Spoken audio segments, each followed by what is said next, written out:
Bonsoir Jimmy. Bonsoir. Nous sommes très heureux de vous voir. Et moi de même. République démocratique du Congo. Alors, vous pouvez d'abord vous présenter qui vous êtes, afin que le public sache qui vous êtes. Moi, c'est Jimmy Yamba, Jimmy J pour les intimes. Je suis un ancien entraîneur, j'ai joué un peu au basket.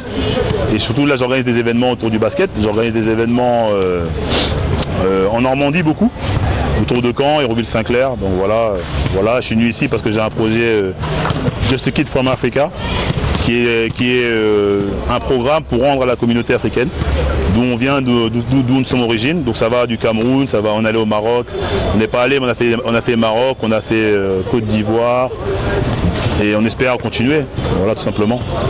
C'est Ravik qui m'a invité à venir. Ravik, je pars avec lui depuis 2009. Donc si je venais au Congo, forcément je venais le voir. Et je suis venu voir le basket congolais, voir à quoi ressemblent les jeunes, à quoi ressemble... Et il y a des bons potentiels ici, il y a des bons enfants. Maintenant ça manque beaucoup de QI basket, d'adresse. Mais physiquement, il y a pas ils ne déméritent pas. Hein. Physiquement, c'est aussi costaud qu'en France, c'est aussi costaud que partout. Hein. Il n'y a pas de problème de ce côté-là. Et par rapport à ce que vous avez vu, que comptez-vous faire ?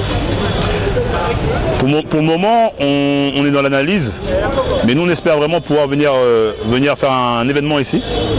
On espère, si tout se passe bien en 2022, sur l'été, faire un événement de basket comme on sait faire chez nous, le quartier ouest à Caen, chez nous, et on espère en faire un ici, voilà tout simplement. Et dans le futur, ce qu'on aimerait, c'est faire une académie. C'est venir poser une académie, c'est vraiment le projet final, serait vraiment ça. Poser une académie où les enfants ils pourraient s'entraîner, aller à l'école, rester, dormir, voilà le but final. Le but final serait plus ça. Mais là, premièrement, c'est vraiment de venir donner ce qu'on peut en termes de dons. Et je pense que c'est déjà pas mal. Et puisque vous parlez des quartiers ouest, est-ce que vous comptez faire comme vous faites en France, appeler des vedettes ou des stars de la NBA ou des différents championnats à Kinshasa? Le truc est très simple, c'est que nous, en fait, quand on fait l'événement, on n'appelle personne. Les gens viennent, que c'est Nicolas Batum est venu jouer, certes, mais c'est pas nous qui l'avons appelé, c'est lui qui est venu jouer. Et nous on était très contents qu'il soit venu, tu vois, mais c'est pas nous qui avons appelé Nicolas Batum, c'est lui qui est venu jouer. Il a aimé l'événement, tout simplement. On espère pourquoi pas un jour faire venir n'importe qui, on espère faire venir des joueurs, pourquoi pas Nicolas Batum, pourquoi pas Joel Embiid, qui tu veux, tu vois, un Congolais, Ibaka, tout. On espère. Mais pour ça il faut les bonnes conditions. Mais sur l'événement qu'on compte faire, on espère venir avec une équipe de France et une équipe du Canada. C'est le projet à peu près.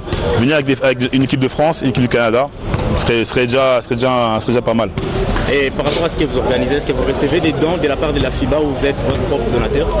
Non, c'est un travail d'équipe. C'est vraiment les gens qui croient en notre projet.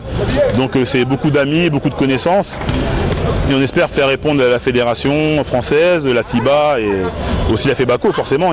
On espère que ça réponde de tous les côtés. Mais forcément c'est un projet qui va avoir besoin de tout le monde. Tout le monde. Et quel est le dernier message que vous pouvez lancer d'abord aux dirigeants de la fédération mais aussi à ces jeunes que vous avez encadrés en cette journée?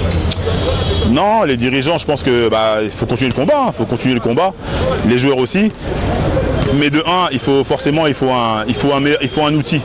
un meilleur outil. Parce que ces enfants-là, ils ont du potentiel, mais ils n'ont pas d'outils. Jouer sur le bitume, c'est très dangereux. Le playground, c'est bien quand on s'amuse entre nous, mais eux, ils ne s'amusent pas. Eux, ils jouent sérieusement. Donc, c'est-à-dire que eux, c'est pas comme nous, quand en France, on joue sur les playgrounds. On joue dur, mais on joue pour s'amuser. Mais en club, il faut des gymnases, il faut des salles, il faut des vestiaires, il faut au minimum ça. Et je pense que les enfants, ils méritent ça. Tu ne peux pas avoir une ville de 15 millions, comme Kinshasa de 15 millions d'habitants, il n'y a pas un gymnase, c'est pas normal. Donc il faut que ce soit un projet global, un projet du gouvernement, un projet de la FEBACO, du ministre des Sports. Il faut qu'il y ait un vrai projet, il faut qu'il y ait au moins un terrain pour tous ces jeunes-là. Et qui va permettre aux meilleurs de sortir. Parce que, ok, certains vont jouer sur le playground, mais à un moment donné, les meilleurs doivent pouvoir sortir, avoir un gymnase, avoir une académie, quelque chose de cohérent. Et ce que fait Ravik et d'autres, c'est très bien, mais ils se battent avec très peu de moyens. Voilà. Merci beaucoup. Pas de souci.